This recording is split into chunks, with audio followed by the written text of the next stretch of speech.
We back once again. It's your boy Malachi with IME TV. Welcome. I am your host. Before we get into the video, go ahead and hit that link in the description if you would like to learn from my mentors to learn how to grow your YouTube channel more effectively. Today, the video that we're going to be talking about, well, first of all, story time. Story time. You know, when I was about 19 years old, I met this lady. This young woman. I met her and became attached. Not attached as in like clingy or anything like that, but just attached as in like really liked her, started dating, got married. Had a lot of issues and a lot of unhealed trauma, both of us, from our pasts, and we were just projecting on each other all the time. We couldn't talk to each other, and whenever we did, it was just a huge debate or an argument, and just altercation after altercation. There was definitely good times, you know what I mean, where we could just talk to each other and everything would be good, but there was also those times where it was just no understanding, no empathy, feeling manipulated, just a lot of things, you know. And it wasn't just, it wasn't one-sided, it was definitely two-sided. Like, I definitely had my fair share of dumb stuff that I talked about. But anyways, I got married, and here's actually what happened. Let me give you the breakdown of what happened. So I'm living with her and her dad. I'm like, I don't know, 19. And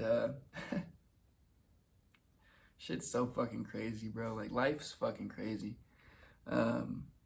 Anyway, so I'm living with her dad. Got kicked out of my grandfather's house, so started living with her dad, and her dad had a lady, and then there was 3 kids, and shit, there was more than that actually. There was 3 kids of her dad's side, so younger daughter, younger son, and an older daughter. The older daughter is who I was dating. And then the dad's girlfriends moved in, and she had three kids, a younger son, an older son, and an older daughter. And so there was a lot of people living in this fucking house. And so I remember we weren't married yet. But I remember this happened. We had a pregnancy scare where she was pregnant. Test came back good and everything. And maybe like a week later, maybe like 2-3 weeks later, maybe a month. I don't know. I'm not too sure at this time, but maybe a month actually. Actually, it was a month. But then she had a miscarriage, and that was very tough for both of us.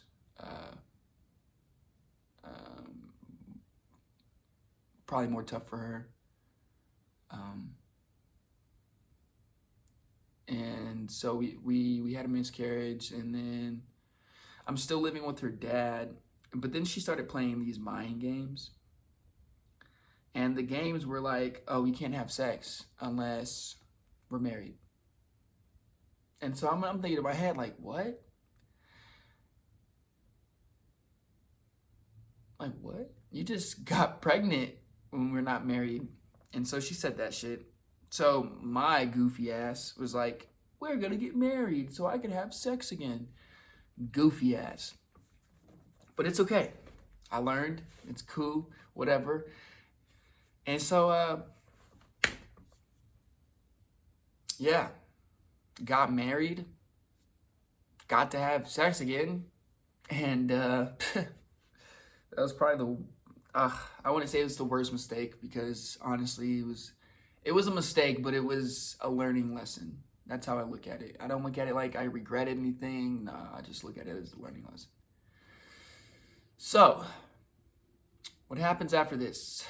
We going through a divorce, right? Here's what happened though. So we moved out of her dad's house because she was finally like I had a homie who was like, yo, bro, you can come over here, move in with me, bro. Like, You know, like get your girl, get out of the dad's house, come move with me. You know, you just got you a job, like bro. You know, we got this. And so I was like, you know what? I talked to her about it. I said, you know what? Let's do it. She was all about it. She was like, hell yeah, I want to move out of my dad's house. Hell yeah. Da, da, da. Anyways, we move into this apartment and things are going good for like a good week. A good week. And I just started this job. And it's crazy because like I started this job and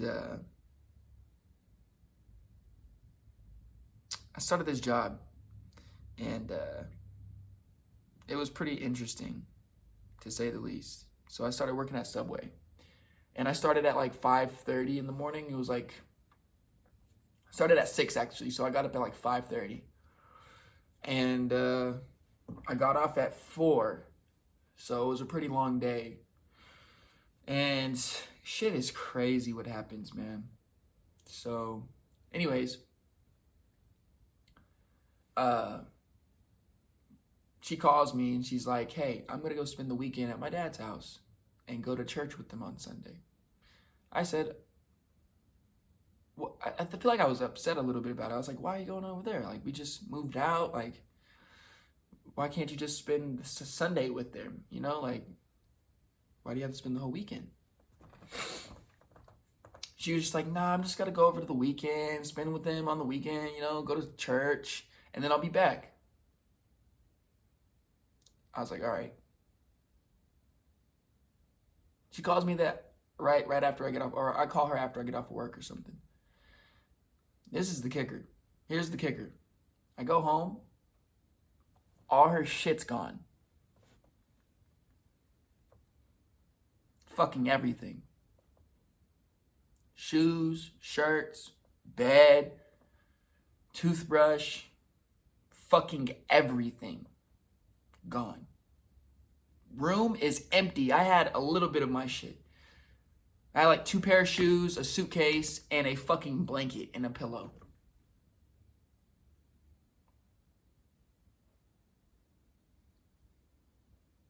And then I called her. And she's like, yeah, I'm staying over here. And I think we should get a divorce.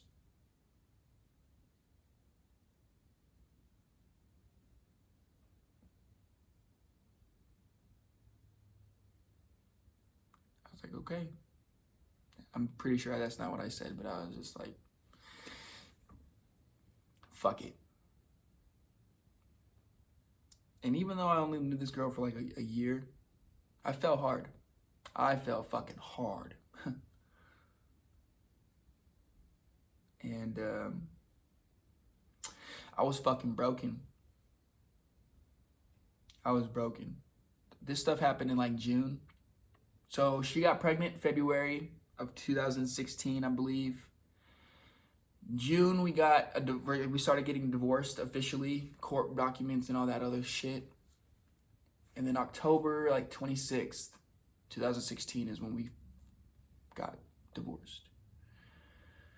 And let me tell you, from June to like December,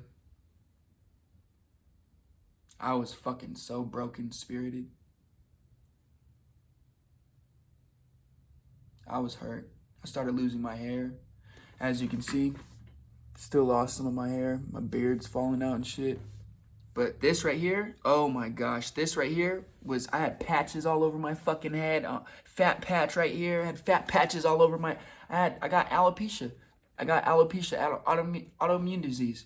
Because I was stressed the fuck out over somebody that didn't give a fuck about me. And it's crazy because like, when somebody really genuinely cares, they do give you their time. They give you their communication. They give you their love. They give you their effort. But the number one thing they really do give you is their fucking time. Because you can't get that shit back. And I was broken for like 6 months. I kept having reoccurring dreams about her. And you know what's crazy? What really helped me? I'm be $150, and I wish I just was more disciplined. I wish I was more disciplined back when I was 20 years old. 19 years old. Because at first, that broken heart, it definitely made me more, it definitely was like, you know what, I'm about to get swole. But it was all in the wrong reasons. It was, I'm about to go to the military. I'm about to get swole just so I can get her back. I wasn't doing it for me. It was doing it for her. And found out real quick that the military isn't where I wanted to go. Nothing wrong with that. I appreciate all my vets out there. So, but I was gonna go to the military, and I was looking fucking nice too. Like, I was looking chiseled, and I was running my miles under 6 minutes. So I was like, let's go. Long story short, I just started hitting the gym. And then this is the crazy thing. So we're creatures of habit. So my habits before I met her were fucking shitty. I mean, terrible. Terrible. My habits were terrible. Chilling with the homies all day, smoking, talking about shit, being a drifter. You know what I mean? Just talking. We're not walking nothing, bro. We're just talking, oh, when we get rich, we're going to be having a good life. No, that shit was bullshit. Because guess what? Where we're creatures of patterns and creatures of habits, when something hits the fan, guess what we want to do? Go back to those patterns, go back to those habits. Whether it's smoking, whether it's eating, whether it's working out, or whether it's sulking, whether it's being depressed, whether it's just staying in your bed. If it's a non-productive habit, we tend to go back to it if we don't have our shit together. I didn't have my fucking shit together. So what did I do? I lost something really good, or it was gone. That's what I was thinking. And at first I was like, I'm going to change, which I did for like maybe a month. And then after that, old shit, because I'd seen it just wasn't, I don't know. I got bored of it. I feel like I either got bored of it or I just was addicted to those past emotions of chilling with the homies. And then again, I feel like it was just being comfortable because I've known the homies for so long, so I could maybe open up an event. And every time I would get around the homies, I'm fucking crying, dog. Crying because I lost this girl. And it's crazy, like, I knew from the jump she wasn't the one, though. Like, I knew from the jump that this girl was supposed to be just a fling. And it didn't happen like that, which is okay because I'm still alive. I learned from it. Shit's okay. But how do you get over a heartbreak? Let me just say this, man. Time is the first one. It takes time. It takes time to heal those cracks. It takes time for them to mend back together and for you to connect the dots looking back, you know? Not to be like, oh, I wish I would have did this, or I wish I would have done this different, but just be like, I understand why that happened. I get it now, you know? It's all right. I forgive her. I forgive myself. My next relationship, I will be 10 times better, more communicative, more, you know? And my thing is, because a lot of people around me, like my mom and my dad and a couple of friends, you know, they were just like, well, not my mom, really, but my dad for sure. Because when I talked to him, he'd be like, fuck that, you feel me? Like, he was like, fuck that, you deserve better. But you can't look at it like that. Relationships, it takes two to tango. So, and I got into the habit of just telling people like, man, I messed up. I should have been a better man for her. I should have did this. I should have did this. And I started faulting myself. I wasn't even blaming her. I wasn't cussing her out. I wasn't calling her out her name. I wasn't calling her a B word. I wasn't calling her no good. I was literally telling everybody I fucked up. It was my fault that she left. And I started working on myself so fucking hard. You know what saved me? When I went back to chill with the homies, back to my patterns, you know what fucking saved me? 3 months later, man, I got that sales job. 3 months later, I got that sales job and I started hitting the road, traveling, making good money every week, making good money. That's what saved me. One of my homies put me on. he put me the fuck on. And he called me one day. He was like, shit, man, where you working at? I was like, shit, Shortstop, a burger joint that was giving me like $8 an hour. He was like, damn, man, I'm making $15 an hour. If not, sometimes more. I was like, what? He was like, yeah, I make more money than you. That's how he said it. I was like, all right. He's like, you want to smoke? We can talk about it. I was like, yeah, we can smoke. Come on. This is like, I don't know, the end of 2016. And that friend's been with me a lot through that relationship, for real. Because that's when I was like hitting the studio a lot, trying to get music done. But shit's crazy. Shit's crazy. And how I healed from that is literally just loving myself, doing what I wanted to do, making myself happy.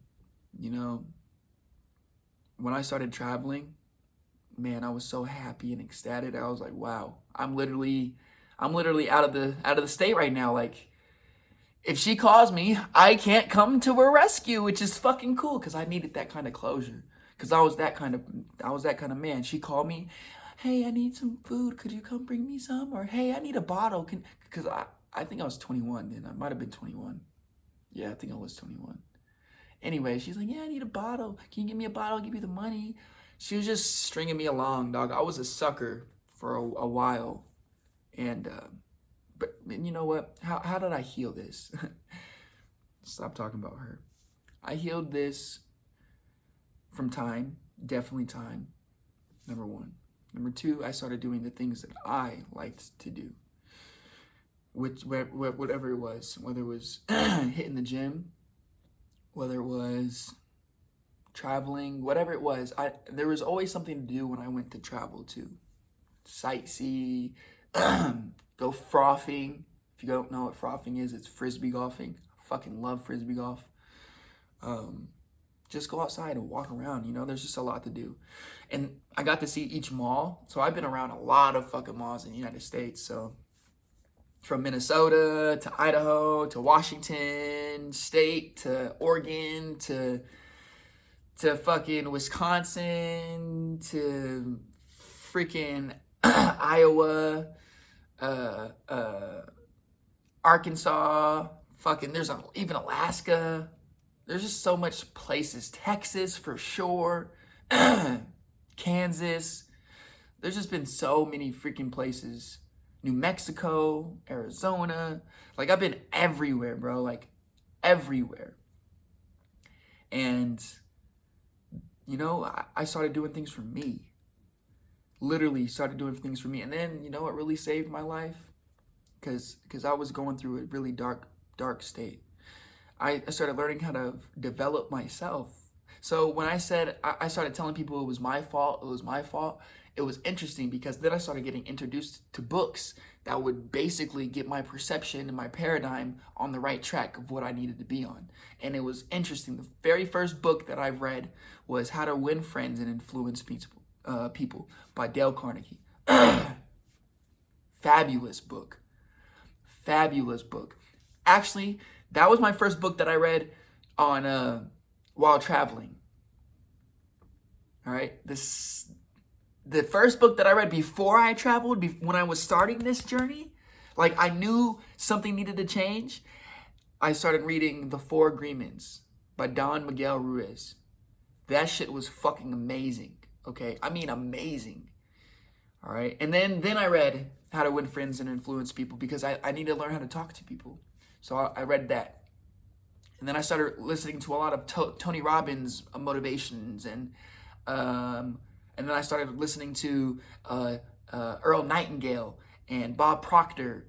And then I went from them to listening to Outwitting the Devil by Napoleon Hill. And then I went to Think and Grow Rich by Napoleon Hill. And then I was like, ooh, what else can I find? Then I found Grant Cardone. And then I was like, oh shit, Grant Cardone? Let's read all his books. And then Sell or Be Sold by Grant Cardone. And then I was like, well, damn, what else is there? There's a lot of good stuff. World's Greatest Salesman by Og Mandino. Such a good book. What else? What to say when you talk to yourself by Chad Stetter, right? Shad, Shad, not Chad, excuse me, Shad. There's so many other books that I was reading, man. Like, there's just Awaken the Giant Within You, Tony Robbins. Like, there's so many good gems that I just started to dive into, and I fucking love reading. I love reading. The Little Gold Book of Yes Attitude by Jeffrey Gitmore. Like, oh my gosh, I love fucking reading. Love it, because there's gems in there that teach you, it's a tool. I didn't have no tool. My toolbox was empty, my guys and girls. It was zip when I got out of this relationship. I felt like ending it a couple times because I didn't know how to handle it. And then I also started meditating. I found Joe Dispenza. Started learning how to meditate. What does it actually look like? Because meditation can activate other chemicals in your body. Meditation does that. Meditation controls and manages your brain waves, and there's 5 of those. If you can get into theta brainwave when meditating, you can control your subconscious mind. You can control your subconscious patterns. And so I started doing that and learning about that and learning how to love myself again and learning how to forgive people around me. And I started learning how to open up again with my heart and not use it as a defense mechanism. And I started just doing me. And it's 4 years later. 4 years later, you know what?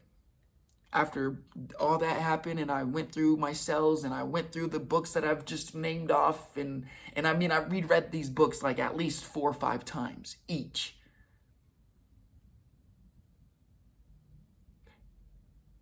I started to see something. And it's been this long. It's taken me about 6 or 7 years to start seeing something. To really be like, wow. Wow. I forgive you, Mel. I love you, Mel. You mean so much to me. I forgive and I love those around me who weren't healed in their own perceptions and paradigms that they projected onto me and everybody else. Like, I forgive you. It's okay.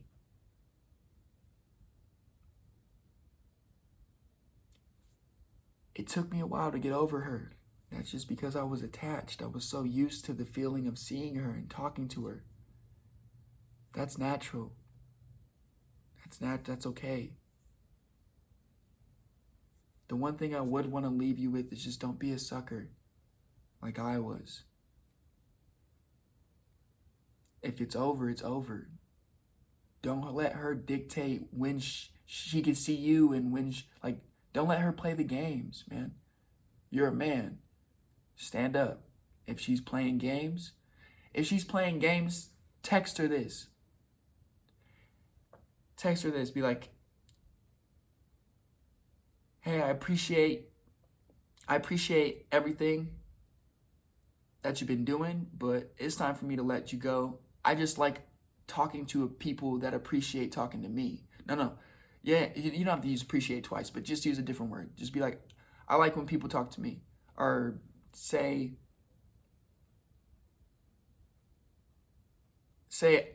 my time is valuable and I only like to invest in people that invest in me. So if I'm not a willing investment for you, then I hope you have a good life. Because look, time, that's an investment. You don't get that back. You don't get that back. And that's why with the wife I have right now, I love investing in her. I do. Because it's a completely different vibe from when I was married before. She might not know how to communicate too well, but she knows how to listen. And she's working on the communication. And I know she truly does love me. She hasn't said no hurtful shit to me. She hasn't told me I don't know, when I was married before, it was just a lot of back and forth. It just felt like childhood shit. And I'm too grown to be dealing with that. We're too grown to be dealing with that. You know what? And what I mean dealing with that is by keep doing it. We're too grown to be like, I have zero fucking tolerance for that shit. Zero. You know what I am grown for though? And I'm willing to do is heal my past shit. So that way I'm a better person for the next person I talk to, for the next person that interacts with me. That's what I want. And just time, man. Love yourself. Forgive yourself for anything that happened in the relationship that you blaming yourself for. Just forgive your other if you're ready for that. But definitely love yourself first. Get back on the track of doing what you like to do. Start pleasing yourself again. Get in touch with yourself. Go spend time in nature by yourself. Go meditate in a quiet space with nobody around by yourself. Go listen to nice music with no words and just vibe out. Go sit in the sun. Go plant your feet in the grass, right? Go reconnect with the earth. Go reconnect with yourself. Go hit the gym. Go work out. You know? Just love yourself. Like, that's how I got over it. And like, I got so in touch with like working. I would literally only have one day off when I was working that sales job. Like, if I was working the sales job, it'd be one day off a week. I work Sunday, off Monday, work Tuesday, Wednesday, Thursday, Friday, Saturday. And yeah, I started doing better habits. At first,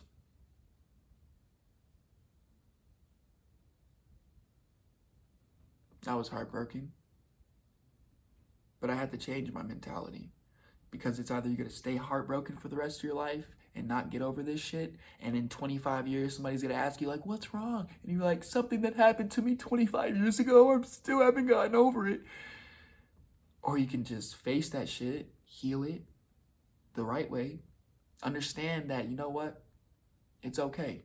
I forgive those people. I forgive her. I forgive myself for the way I acted. It's all right. And then you heal and you move on. That's what I wanted. I didn't want to hold on to this for 25 years. For what? She didn't deserve that. She don't deserve to be in my mind for 25 years. She doesn't. She showed me that she doesn't. Does that mean that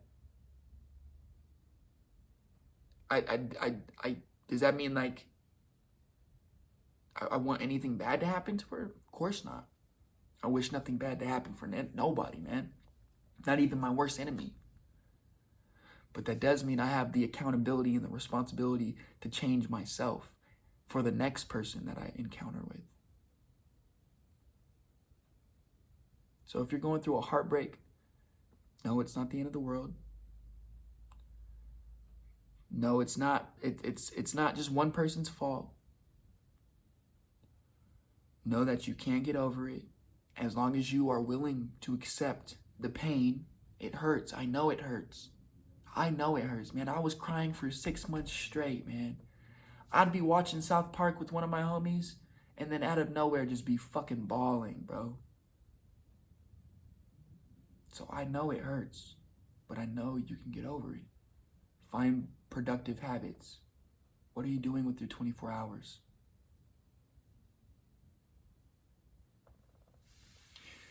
Anyways, it's your boy Real, aka Malfunction, aka Malachi.